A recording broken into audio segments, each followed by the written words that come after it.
Oh my god, this is some kind of impossible movie-going experience to describe. Minor spoilers are ahead if you care, but nobody fucking cares. Nobody's watching this. Why am I doing this goddamn bullshit?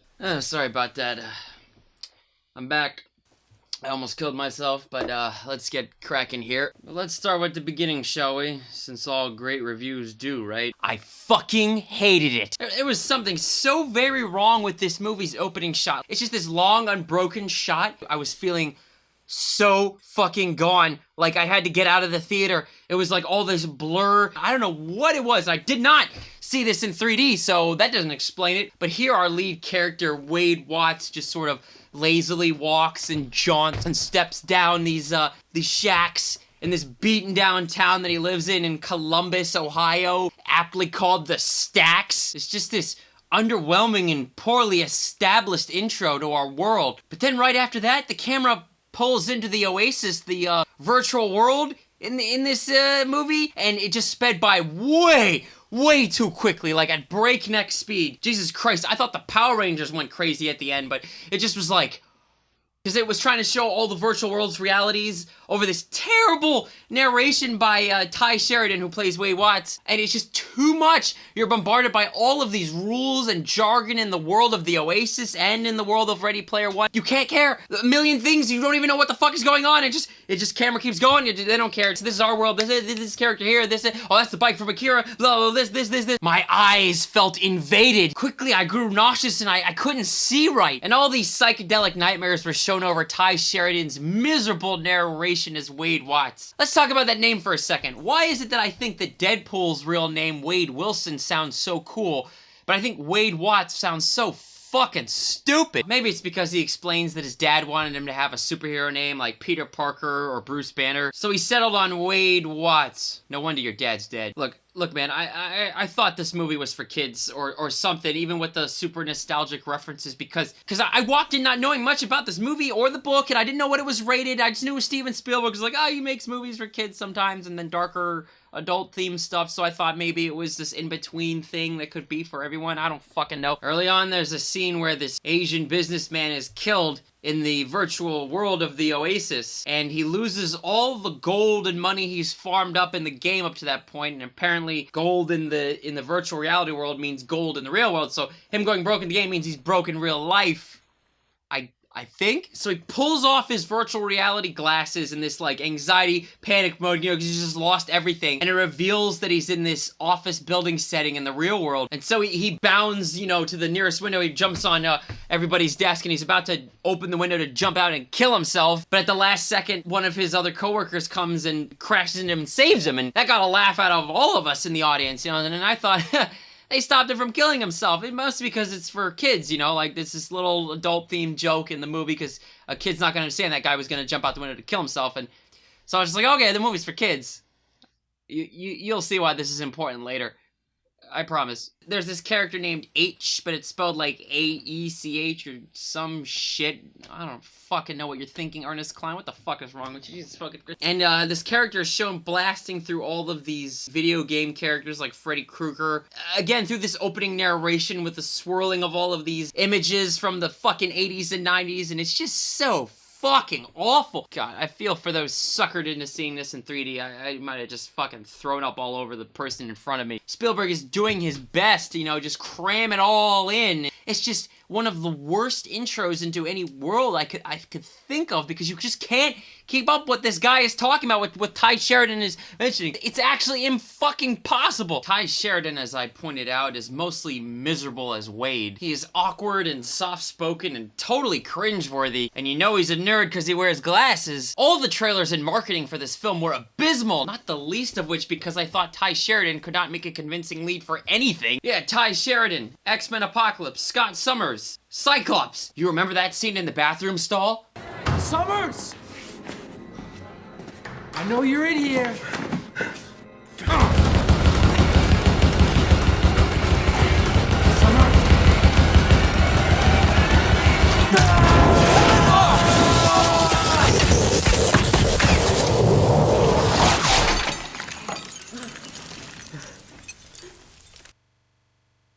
You know what? And this movie, in fact, received mostly good reviews. Let's read one right now. Let's Let's see here.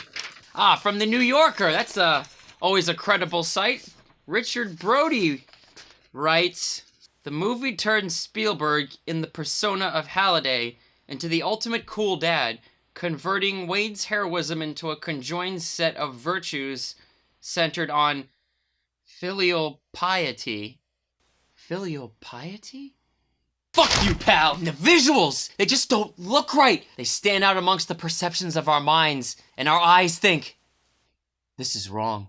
And all of what I'm describing is just the opening sequences of the movie. And so as you struggle to keep up, you just don't even care. And it's at the beginning, so you really don't give a fuck about any of these people or what's going on. So it takes place in the future, in this like dystopian society. Some guy named Halliday has created this virtual game reality called the Oasis, where people can escape off into with their, headsets and shit and live better lives than the ones they currently have. I guess it just shows you how miserable their current lives are. That's just the premise. This is all just sort of an outlet for the author and for Spielberg to shove as many references to 80s and 90s movies and video games as they possibly can, which is fine. I am all up for references and shit, but what is the point of a reference if you have to point it out to somebody? You know what I mean? Just imagine you're watching a movie in theaters and the guy to your right starts screaming in your ear.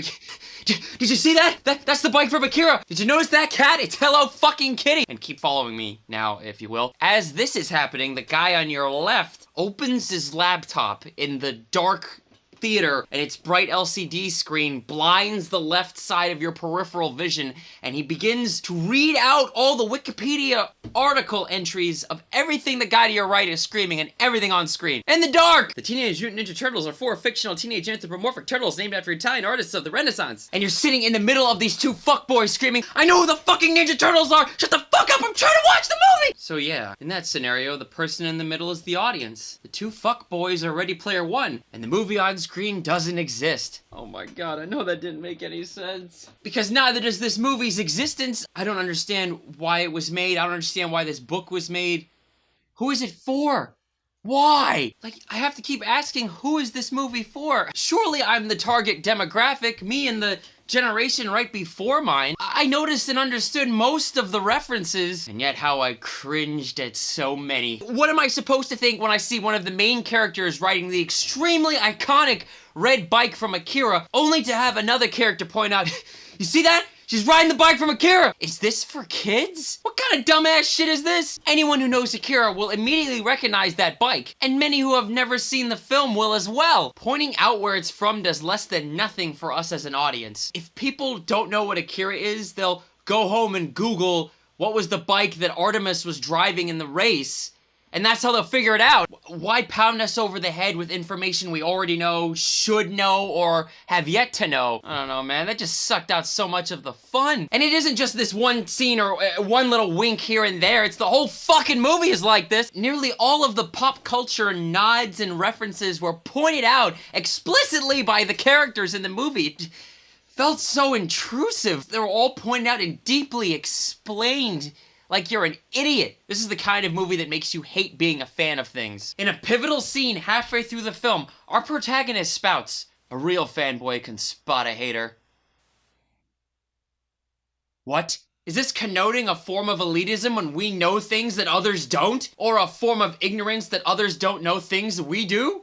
Jesus Christ, I'll come back to this scene. All right, okay, stay focused, Seb. The plot, yes, there's a plot. Okay, so James Halliday, the creator of the Oasis, dies. And he leaves a video message behind saying, if you can find my Easter egg inside the Oasis, all of my fortunes will be yours. If you don't know anything about video games, Easter eggs are those little hidden messages that the game developers and creators insert into the game for only the most observant and dedicated players to find. You know, they're like these little secrets that they just sort of lay there, and it's like, oh, if you're clever enough, you'll find it. And it's cool. But wait a minute. The entirety of Ready Player One as a movie is Easter eggs, and all of them are pointed out and beaten over our heads. I thought about Syndrome, you know, the bad guy from The Incredibles, and his plot to give away all his evil creations to the world when he's old so that everyone's super. Remember how he says, when everyone's super, no one will be. Now I wonder, if everything's an Easter egg, then nothing is?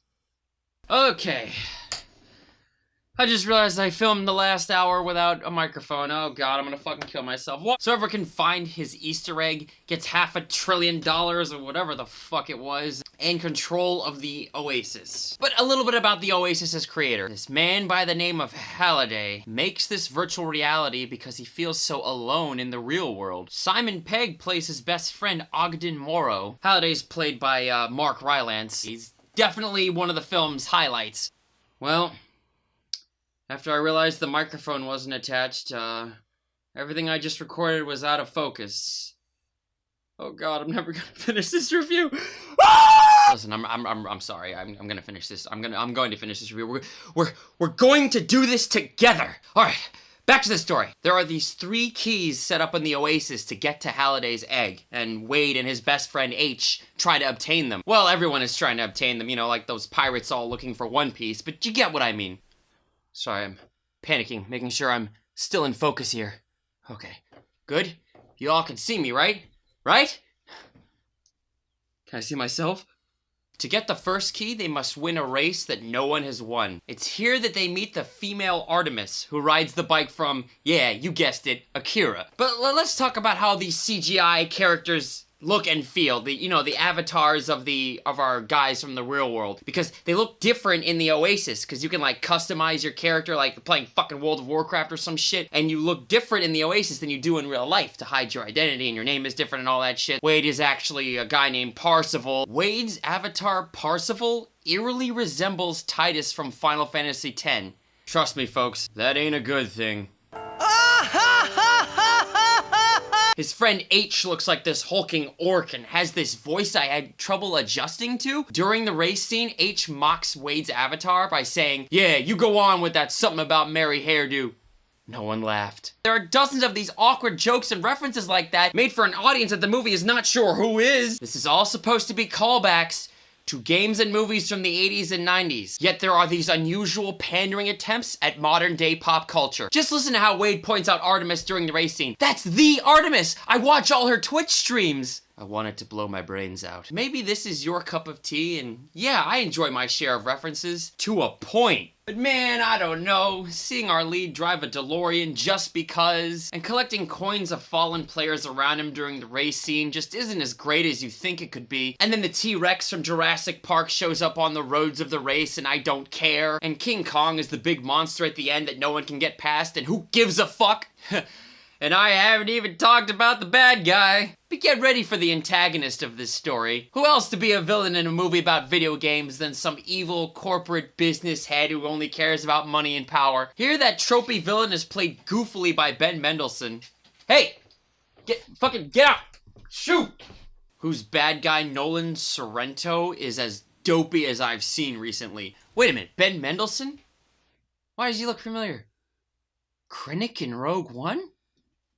That ain't good. Anyway, he runs the evil company IOI, comprised of these employees called the Sixers. Alright, so these are all the bad guys of the story. And you know, that they're all trying to get the egg too, for corporate purposes?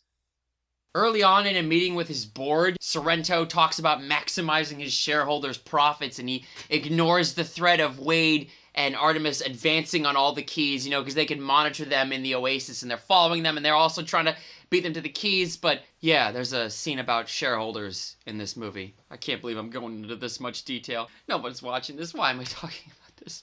I guess it makes sense that Sorrento is the ultimate bad guy here. Yes, I understood the point on how most video game companies are run by these corporate business heads. They don't have a clue about the games they're selling and making and just want to monetize everything. Now is as good a time as any for me to bring up that scene I talked about earlier. So Sorrento learns of Wade's true identity. Remember, he's Parsifal in the Oasis, and so he suggests they meet up, you know, for like this negotiation scene. So they do, they agree to meet up, you know, to talk to one another, you know, bad guy and good guy, face to face and shit. And Sorrento, of course, offers him millions in riches so that Wade will turn over the key so that Sorrento can find Halliday's egg himself and win. At least I think that's what was going on. Now here's what I do remember, because I was in pain watching it. The negotiation scene takes a strange turn as Sorrento tries to impress Wade with all the pop culture references and knowledge that Halliday loved. Cause, you know, Sorrento is just this big corporate head dude and he's trying to like warm up to Wade to get him to think that he actually cares about the Oasis and video games and shit. He seems to really know his stuff, you know what movies are from where and what references and Bike from Akira bullshit. He tries to bargain with Wade to win him over, and at one point Sorrento even says,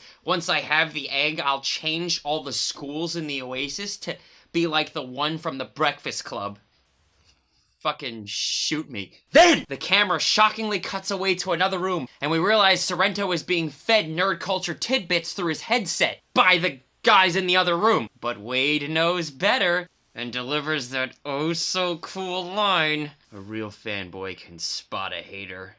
I'll fucking shoot myself. Isn't the point of all this to indulge in nostalgia? So the movie demonizes this corporate head for not knowing his pop culture but pretending to know it, yet every reference in this entire goddamn movie has to be explained in Wikipedia wording dialogue to an audience that already knows what it's watching. Where's the line here? What constitutes a real fanboy? So if you're a fan, you know all these references, so is the movie talking down to you by explaining them? Is it saying we are haters for not wanting it explained? Is it saying we should pretend not to be bothered because a true fan wouldn't notice such things and instead soak up in all the nostalgia? Someone help! I'm confused! Help! I don't understand! I'm confused! Where do we draw the line with this? Nerd culture has become ubiquitous. And when everyone's a nerd, no one is. So what is this movie trying to say? Am I a hater for questioning its purpose? Should I not be bothered by its existence? Oh man. Ready Player bullshit. But back to Wade and Artemis. Wait till you get to their date night when they go for the second key. Wait till you see them floating around in a zero-gravity rave while she basically blows him on the dance floor. Remember how I thought this was for kids? You feel things through your avatars in the world of the Oasis as you do in the real world. So, you know, just like Pacific Rim or Evangelion or any of those mech show genre thingies where you're just like piloting something, you feel the damn it, you feel it. Just like in the Matrix, you know, you feel it in the Matrix, you feel it in real life. There's no gravity, so they're like floating in the air in this rave around all these people. They're like dancing, and she starts getting up all on him, and she's just like, do you feel this? And you know, she goes down on him like this, and then rubs this, and then it cuts back to him in the real world, and his entire suit in his junk goes red, and he's just like, yeah. Like, who is this for? Is this for the kids, Spielberg? Oh, it's for the adults, huh? Then why the fuck are you telling me it's the bike from Akira when I already know that? Explain it to me, Spielberg! Explain it to me! Oh my god, am I talking about a zero-gravity blowjob in a kid's movie? But shit, let's talk about how Wade's parents are dead. And watch how Wade's aunt is killed in the movie. I want you to notice how Spielberg pays more attention to the destruction of the building than the people inside. The bad guy sends drones to assassinate him and he kills his aunt, and it's in the stacks, you know, the apartment buildings that they live in, and just the whole thing explodes and crashes, and you know, dozens of people die, but nobody gives a shit because Spielberg focuses on the spectacle of the building crashing. Is this some commentary on how video games and virtual reality will take over to the point where the real world loses meaning and death is just sort of glossed over? Seriously, after Wade's aunt is killed, he doesn't even really grieve, he just goes off into a van to cry, and then he's immediately chloroformed by one of the bad guy's goons, and it fades to black.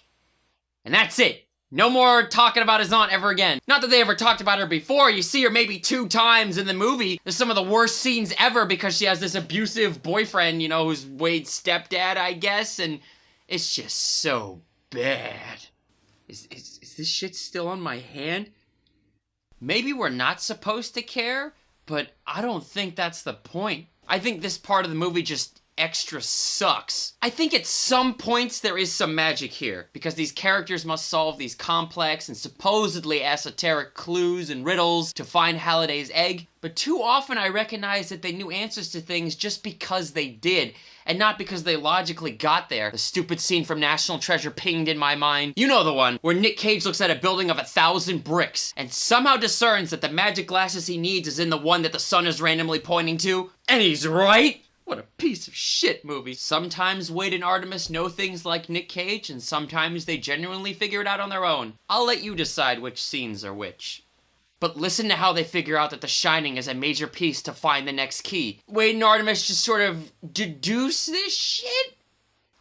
I'll tell you, I had my hands up in the air in disbelief. But that's okay, because some of the best scenes in the movie happen here. They have to portal into the world of The Shining to figure out the clue to the next key because Halliday loved The Shining and he took the girl he loved on a date there. God, did I go through the fact that there are libraries and memories of Halliday? Like, they all have access to his mind. Like, there's just this open library with all the memories of Halliday, and everything is just, like, research it obsessively, but apparently only Wade knows everything about him, and how did no one else figure out this shit, man? I don't know. Am I talking about this movie? No, but it's great because H has never seen The Shining. They all have, except for H. So the elevator doors open on him, and the blood starts flowing, and that shit was hilarious. And he's forced to relive the scene in 237, and I do mean the entire scene. Spielberg ain't fucking around. Is this movie still for kids? We eventually meet all the real people behind the avatars. So the famous Artemis ends up being this girl named Samantha, who has a birthmark on her face similar to one of the villains from Captain Planet? What the fuck? Try not to laugh when Wade holds her chin in his hand and says, why would your appearance bother me? Oh man, you can't make this. You can't make this up, guys. You can't do it. Because you remember he said he was in love with her after 2 hours of meeting her in the Oasis. Didn't know what she actually looked like. Now he actually sees her and she's this self-conscious, slightly chubby girl with a scar on her face, and I guess that makes her fucking ugly. I don't understand. She's still pretty fucking cute. We also do meet H, who's real life person. I will not spoil because it's one of the best moments in the movie. Really, I genuinely loved who it ended up being and what that person actually looked and talked like. It was just absolutely wonderful. And we also get to meet two of their friends who have accompanied them from the beginning in the Oasis, Daito and Sho. The conversations of their real life interactions of once these people actually meet each other are some of the highlights of the movie. They really needed more of that. Less in the Oasis and more of this dynamic that this group forms because the five of them become this clan called the High Five. Why did I do that? Just stop watching me. Just don't watch me. Just stop. No. But anyway, they become this clan called the High Five, and they mount this resistance against the Sixers. Wade's call to arms scene as he pleads for the people in the Oasis to come aid them in this great war versus the Sixers is even worse than the one in Rogue One. Rebellions are built on hope. But it works, because of course it does. And so comes the most batshit insane imagery of recent years. The war with all the pop culture and homages flooding every frame. I'll tell you, if you told me half the shit I saw in this movie, I wouldn't have believed you. No fucking way. And suddenly it makes sense when Daito is meditating for half the battle. It's like Inception, you know, they're driving in the truck and there's the real life personas and then they're all inside the Oasis fighting, but he's just sitting there in their car going like this, with his eyes, and he's just like, oh, and you're like, oh, he's just been there for a while. What's he gonna do? Oh, maybe we should go inside. But Marge, that little guy hasn't done anything yet. Look at him. He's gonna do something, and you know it's gonna be good.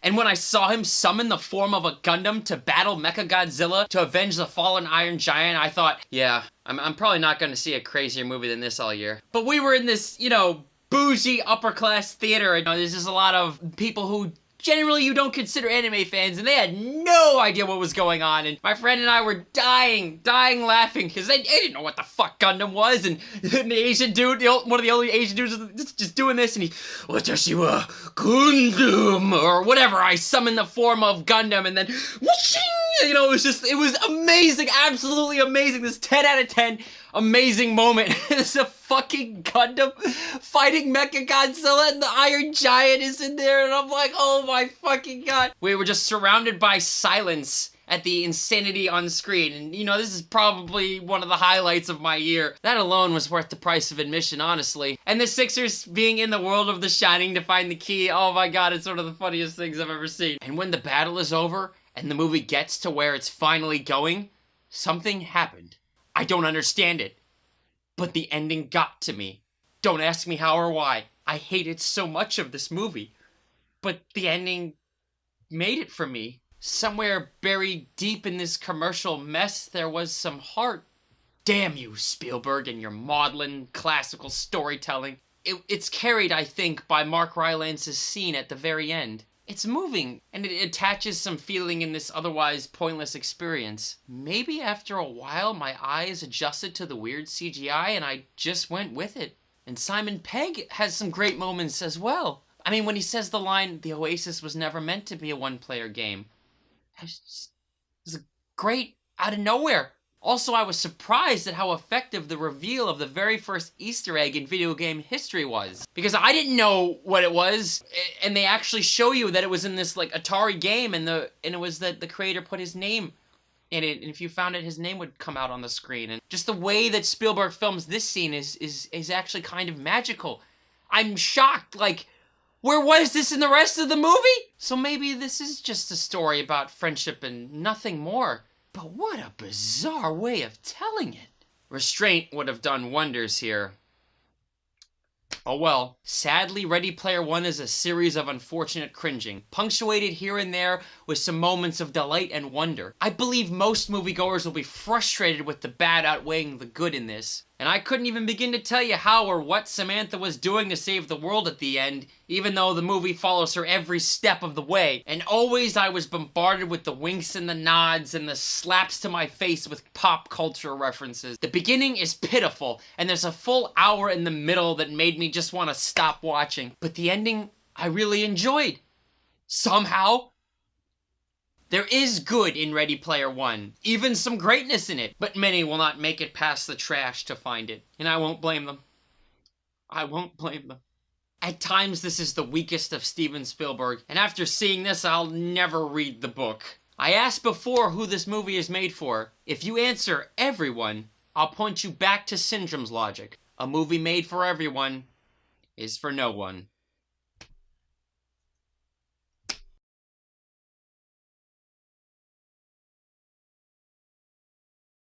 And then they close the Oasis off Tuesdays and Thursdays? Why?